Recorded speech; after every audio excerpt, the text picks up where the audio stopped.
Silakan. Silakan. Assalamualaikum warahmatullahi wabarakatuh. Salam sejahtera untuk kita semua. Om Swastiastu, Namo Buddhaya, salam kebajikan, rahayu semuanya. Pimpinan dan anggota Komisi 6 DPR RI dari PT KAI, Direktur Utama beserta jajarannya. Selamat Pak Bobi dari LEN kemudian ditugaskan di KAI yang kondisinya juga tidak sedang baik-baik saja. Terima kasih untuk pemaparannya. Yang pertama tentu ini perspektif saya ya Pak ya, bahwa kereta api itu memang memiliki sejarah panjang yang itu berkontribusi bahkan pada kemerdekaan Indonesia. Namun di sisi lain, kereta api sebagai transportasi publik sesungguhnya adalah salah satu motor roda perekonomian begitu.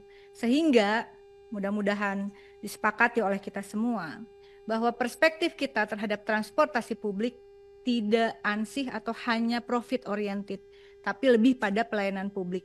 Dari mana kemudian dampak ekonomi yang dihasilkan dengan baiknya transportasi publik yang diadakan oleh negara, yaitu adanya efek domino terhadap aktivitas ekonomi dalam hal ini dengan keberadaan KAI.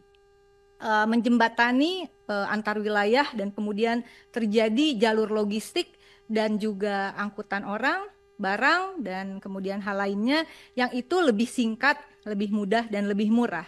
Oleh karena itu memang menurut saya dalam kesempatan ini juga menjadi penting di mana dalam Asta Cita adalah bagaimana kita bisa berswasembada pangan dan seterusnya. Itu tidak mungkin terjadi jika tidak ada infrastruktur transportasi yang menyatukan Indonesia dalam hal ini dengan kereta apinya itu bisa terjadi dengan baik. Dalam kesempatan ini saya juga meminta mungkin ke depannya Pak Dirut baru, tapi jajaran yang lain sekira banyak yang lama, pemaparan itu diawali dengan dasar hukumnya begitu, sehingga lebih jelas dasar hukum KAI ini apa.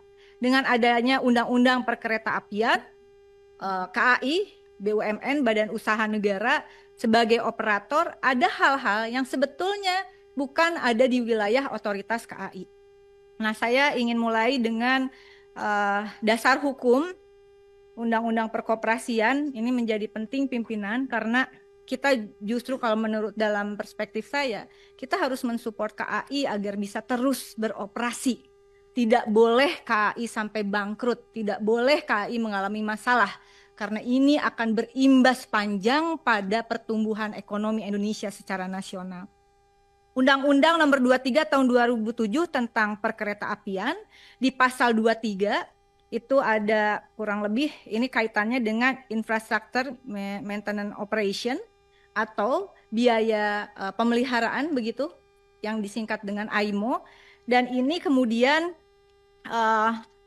banyak hal yang sebetulnya perawatan KAI ini aset prasarana perkeretaapian panjang jalurnya 6.602 km, jembatannya ada 22.143 unit, peralatan persinyalan telekomunikasi dan LEE 72.984 unit, bangunan stasiun dan bangunan lainnya 138 unit. Dan itu harus dipelihara oleh KAI. Padahal kalau kita breakdown lagi apa yang diamanatkan oleh undang-undang, ini sebetulnya juga ada tanggung jawab pimpinan di Kementerian Perhubungan, Sekju Dirjen Perkeretaapian, DJKA begitu. Nah, AIMO itu adalah biaya pemeliharaan yang diberikan oleh negara kepada KAI begitu Pak ya. Karena ini menjadi penting, menyangkut nanti juga kesehatan keuangan KAI. Ada selisih kurang bayar, jadi oke lah yang menyelenggarakan penyelenggaraan pemeliharaan semua infrastruktur kereta api itu adalah KAI. Tapi yang bayarnya uang negara begitu kan. Nah, selisih kurang bayar AIMO 2022 dari negara ke KAI 11,67 triliun. Selisih kurang bayar AIMO di 2023 2,68 triliun. Selisih kurang bayar AIMO 2024 dari negara ke KAI 2,14 triliun. Dan potensi di 2025 negara akan dalam tanda kutip utang terhadap KAI untuk pemeliharaan 1,56 triliun. Padahal ini kaitannya dengan yang kedua, KAI tadi ada yang mengatakan dividen, tetapi juga ada persoalan bagaimana track access charge, yaitu negara ngecas ke kereta api, ke KAI sebagai pengguna infrastruktur kereta api, betul Pak ya? Dan itu ada dasar hukumnya pasal 154 Undang-Undang Nomor 23 2007, Junto pasal 159 72 2009 begitu. Nah, ini menurut saya perlu dijelaskan nanti Pak kalau ada pertemuan lagi. Ada KAI harus bayar dan permohonan tagihan 2022 2,1 triliun. KAI harus bayar. Padahal tadi kemudian untuk pemeliharaan negara masih utang. Itu utangnya di 2022, sebentar.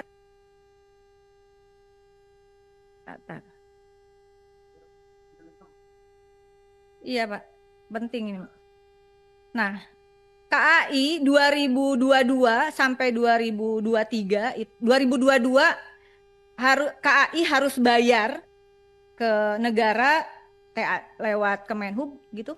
Nanti masuk PNBP, Kemenhub 2,1 triliun. Nah, uang AIMO-nya utang negara 11,67 triliun dan 2023 2,68 triliun, sementara tagihannya itu 2,5 triliun. Dan KAI hanya dibayar akhirnya ada keringanan untuk TAC itu 423 miliar di 2022 dan 2023 401 miliar.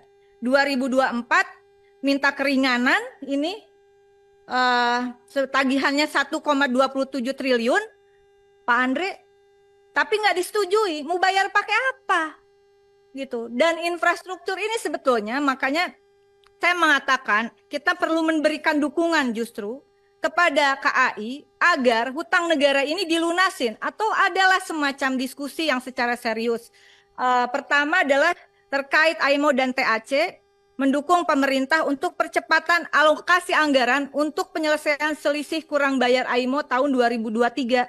Kemudian percepatan penerbitan keputusan Dirjen Kereta Api untuk tim verifikasi Kemenhub atas penyelesaian selisih kurang bayar AIMO 2024. Percepatan yang ketiga, percepatan penerbitan KM penugasan tahun 2025 untuk melibatkan lembaga kebijakan pengadaan barang dan jasa pemerintah. Kemudian percepatan penerbitan perubahan PM92 tahun 2021 tentang besaran, persyaratan, dan tata cara pengenaan tarif atas jasa penerimaan negara bukan pajak sampai dengan 0 rupiah atau 0% dengan menambahkan pengaturan tarif PNBP di bidang perkeretaapian bagi wajib bayar yang mendapatkan penugasan dan atau berkewajiban menjalankan kebijakan pemerintah. Bayangkan puluhan ribu kilometer tadi saya sampaikan rel yang menjadi tanggung jawab KAI. 6.602 kilometer Pak. Bukan puluhan ribu ya kan? Betul Pak? Sebesar itu ya Pak ya? Relnya panjangnya 6.602 kilometer. Betul Pak? Dan berbagai jembatan dan semuanya. Mari kita bandingkan Bang Andre. Ini dengan adanya satu konsorsium yang namanya Celebes Railway Indonesia, PT CRI. Ini patungan PT PP, BUMN, Bumi Karsa, dan China Railway. Menangani infrastruktur, operasi dan maintenance infrastruktur untuk 84 km di Parepare yang hanya baru mulai start 2023. Per tahun anggarannya Pak Andre untuk pemeliharaan 84 km ini bisa dapat tuh dianggarin 250 miliar.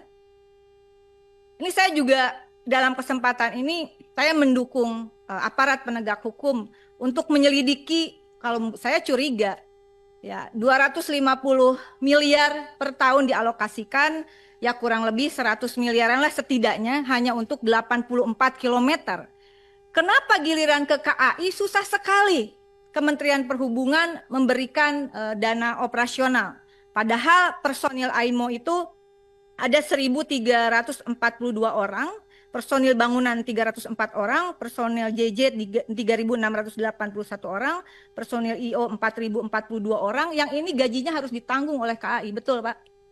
Nah itu yang pertama Mbak Andre. Jadi ada persoalan juga dengan Celebes Railway Indonesia, perlu ada audit ini, apakah betul dibutuhkan setidaknya 100 miliar per tahun hanya untuk panjang 84 km dan baru beroperasi beberapa tahun lalu. Sementara untuk KAI yang jelas-jelas menanggung infrastruktur sebanyak itu berapa Pak? 450 miliar.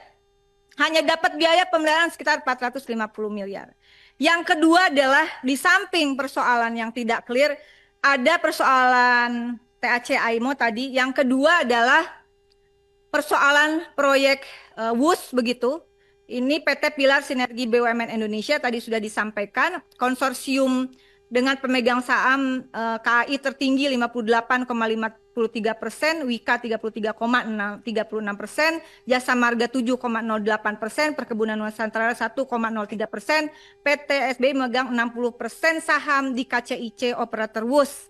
Termasuk dalam proyek strategis nasional menghabiskan investasi sebesar 7,2 miliar US dollar atau setara 116 triliun. Kerugian semester 1 2025, mohon saling cek Pak datanya, mencatat kerugian 1,625 triliun dari investasi di PSBI, KAI kerugiannya sebesar itu. Kemudian selama tahun 2024 kerugian sebesar 4.195 triliun, total investasi KAI ke PSBI 2025 sejak awal tahun telah menyuntikkan modal 7,7 triliun untuk KCIC.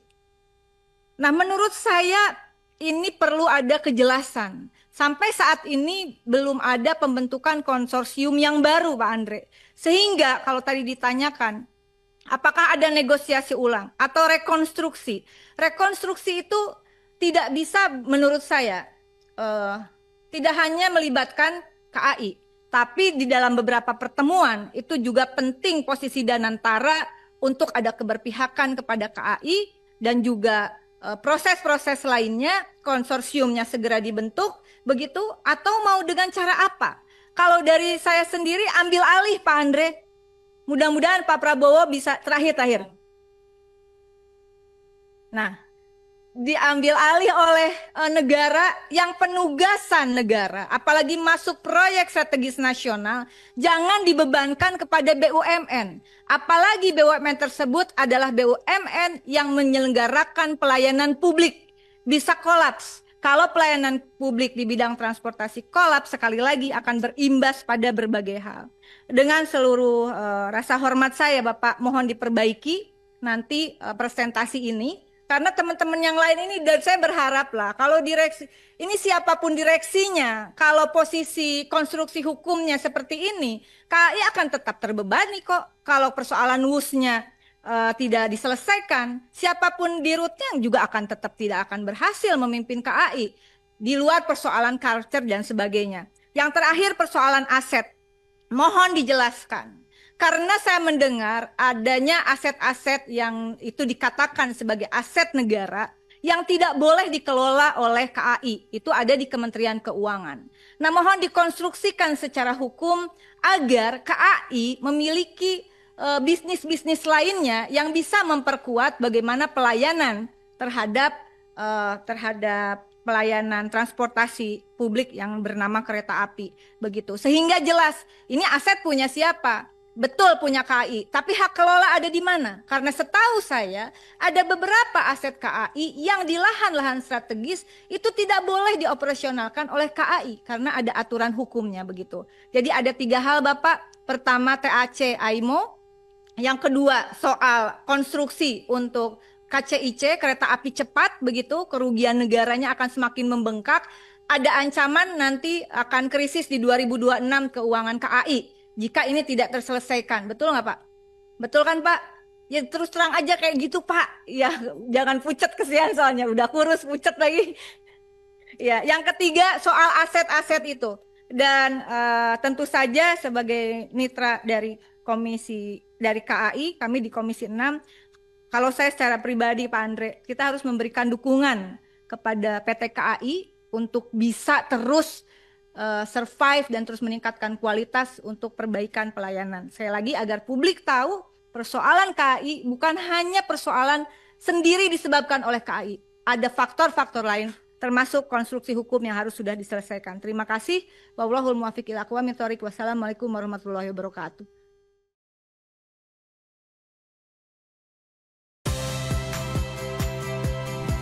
Saya Audrey Chandra. Saksikan program-program Kompas TV melalui siaran digital, pay TV, dan media streaming lainnya. Kompas TV, independen, terpercaya.